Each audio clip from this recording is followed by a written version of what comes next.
इस सत्य के बारे में जब पूर्व काल में परमात्मा ने सृष्टि की रचना की तो पार ब्रह्म परमेश्वर ब्रह्मा जी से कह रहे हैं कि अहम एवासमेवाग्रे नान्यत् यत् सत सत परम पश्चादम रेदच्चो यो वशिष्ठे सुवसम्यम। हे ब्रह्मा जी, अहम एवासमेवाग्रे, इससे पहले सबसे पहले जब कुछ भी नहीं था, मैं ही मैं था, मेरे सिवा और कुछ नहीं था।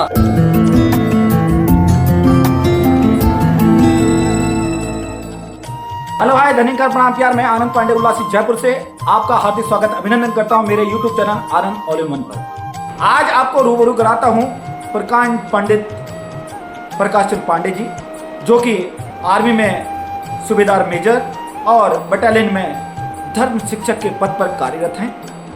आपसे जानेंगे अध्यात्म के गुण रहस्य। आपसे जानना चाहेंगे कि हमारे जीवन में हम देखते हैं इस भौतिक अवस्था में, और कहते भी हैं जो दिखे सो सकल विनाश है, जो दिख रहा है इसका विनाश होने वाला है। अब यहाँ सवाल खड़ा होता है, सत्य क्या है और असत्य क्या है। ये द्वंद्व में हम पड़ जाते हैं। एक आम इंसान इस द्वंद्व में पड़ जाता है कि सत्य क्या है और असत्य क्या है। आपकी नज़र में, आपके ज्ञान में, आपकी दृष्टि में सत्य और असत्य में क्या फर्क है? नमस्कार, बहुत सुंदर बात आपने पूछी। इस सत्य के बारे में जब पूर्व काल में परमात्मा ने सृष्टि की रचना की तो पार ब्रह्म परमेश्वर ब्रह्मा जी से कह रहे हैं कि अहम एवासमेवाग्रे नान्यत् यत् सत सत परम पश्चादम रेदच्चो यो वशिष्ठे सुवसम्यम। हे ब्रह्मा जी, अहम एवासमेवाग्रे, इससे पहले सबसे पहले जब कुछ भी नहीं था, मैं ही मैं था, मेरे सिवा और कुछ नहीं था। आज जो जगत का निर्माण हुआ वहाँ भी मैं ही मैं हूँ, मेरे सिवा और कुछ नहीं है। अब इसके बाद भी जो बचा हुआ है वो भी मैं ही हूँ, अर्थात मेरे सिवा कुछ भी नहीं है। मैं ही सर्वत्र विराजमान हूँ, मैं ही सत्य हूँ, मेरे सिवा कुछ भी नहीं है। वस्तु तो संसार में देखें जो भी दिखाई देने वाली वस्तुएं हैं सब असत्य हैं। और यहाँ पर यही एक बहुत बड़ी जो है अभिव्यंजना है कि जितना भी जो दिखता है, सत्य जो दिख रहा है सत्य असत्य का जैसा दिखता है और असत्य सत्य। बस ज्ञान और अज्ञान में यही फर्क है। जो दिख रहा है वो सब असत्य हो जाता है, जो नहीं दिख रहा है सत्य वो छुपा हुआ है। बस सदगुरु की कृपा होती है, जो नहीं दिख रहा है, जो छुपा हुआ है उसको प्रकट कर देता है, वही सत्य है। तो परमात्मा ही सत्य। अंततः हम देखेंगे इस बात से कि इस संसार के अंदर एक परमात्मा ही सत्य है। उसके अलावा जितनी उसकी सृष्टि है ये एक दिन विनाश होने वाली है, क्योंकि जो था ही नहीं, इसको माया कहा गया। माँ माने नहीं, या माने जो हमेशा नहीं रहने वाला है वो असत्य है।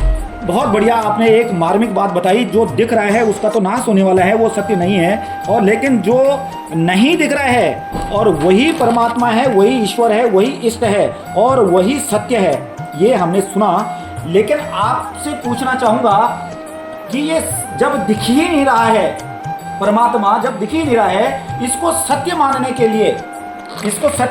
के लिए वो कौन सा दृश्य है, वो कौन सी नजरें हैं जिसे आम इंसान, एक भक्त, एक संत इसे समझ पाए, जो कि परमात्मा है? बहुत सुंदर सी बात है। महाभारत के युद्ध में अर्जुन को भी कौन सा परमात्मा नजर आता था? भगवान श्री कृष्ण ने कृपा करी, उसको दिव्य दृष्टि दी। ले देख के मेरे रूप को, ये मेरे जो है विराट रूप को। तो जब भगवान श्री कृष्ण की कृपा हुई, उसकी ऊपर नजरें गई, भगवान की एक नज़र मिली, उन नज़र से, भगवान की नज़र से उसने जो ब्रह्म को देखा। तो यही ज्ञान आज भी मिल सकता है। हमें नज़रें चाहिए होती हैं सदगुरु की। सदगुरु ऐसी नज़र देता है, ऐसा उपदेश करता है कि जिससे हमें जो दिख ही नहीं रहा है वो न दिखने वाली वस्तु भी दिखने वाली हो जाती है। कृपा किसकी? सदगुरु की कृपा होती है। ये पार ब्रह्म परमेश्वर इन भौतिक नेत्रों से दिख नहीं सकता है। इसके लिए जो है अलौकिक ज्ञान के लिए अलौकिक नेत्र जो है सदगुरु की कृपा से मिलती हैं। और जिनके अंदर सदगुरु की कृपा हो जाती है, जिनके ऊपर, उनको जो है दिव्य दृष्टि मिल जाती है। तो दिव्य दृष्टि मिलना कोई बहुत मुश्किल बात नहीं है। बस गुरु के चरणों में जो पड़ गया, नतमस्तक हो गया। गुरु यत् प्रीतो भवति ददाति दुर्लभम मोक्षम योगिना। योगियों को भी तो दुर्लभ मोक्ष होता है, गुरु देता है कि प्रसन्न हो गया। तो गुरु प्रसन्न है तो वो नज़र दे देता है जिससे परमात्मा भी दिखता है। और इस लोक परलोक की सब चीज़ें वस्तु में मिलकर दुर्लभ, योगियों को भी दुर्लभ मोक्ष होता है, वो भी गुरु की कृपा से मिल जाता है। इस संसार में कोई ऐसी वस्तु नहीं है जो गुरु नहीं दे सकता है। गुरु ने कृपा करी तो सब कुछ जो है संभव है। यानी कि इस सत्य को प्राप्त करने के लिए, इस परमात्मा को प्राप्त करने के लिए हमें गुरु की शरण में जाना होगा। निसंदेह गुरु की शरण में गए बगैर इस शक्ति की प्राप्ति नहीं हो सकती, क्योंकि पुरातन काल में भी जब साकार ब्रह्म ही स्वयं राम बन के भी आए तो उन्होंने हमें संदेश दिया कि मैं राम होने के बाद भी राम को राम का ज्ञान होने के लिए, आत्मज्ञान के लिए, स्वयं को जानने के लिए वशिष्ठ जी के दरवाजे में जाना पड़ा। भगवान श्री कृष्ण को भी नियम निभाया, अपने आप को जानने के लिए संदीपन सदगुरु के पास गए। इसी प्रकार से जिस जिस भक्त की जहाँ जहाँ भी बात आती है, हर एक के लिए गुरु की जरूरत पड़ी है। मर्यादा है, सृष्टि की मर्यादा सृष्टिकर्ता ने ही बनाई है कि बिना गुरु के वो नजरें, वो इनायत नहीं मिल सकती, जिसकी कारण हम इस परम तत्व की जानकारी कर सकते हैं। इसलिए गुरु ही वो परम श्रेष्ठ अवस्था है, गुरु ही वो श्रेष्ठ हमारे लिए व्यवस्था है सृष्टि की, जिसके द्वारा हमारा परम षष्ठोपलम कल्याण हो सकता है। बहुत बहुत धन्यवाद आपका, आपने अपना बहुमूल्य समय दिया। मेरे channel Anand all in one पर आपका पुनः धन्यवाद है। नमस्कार।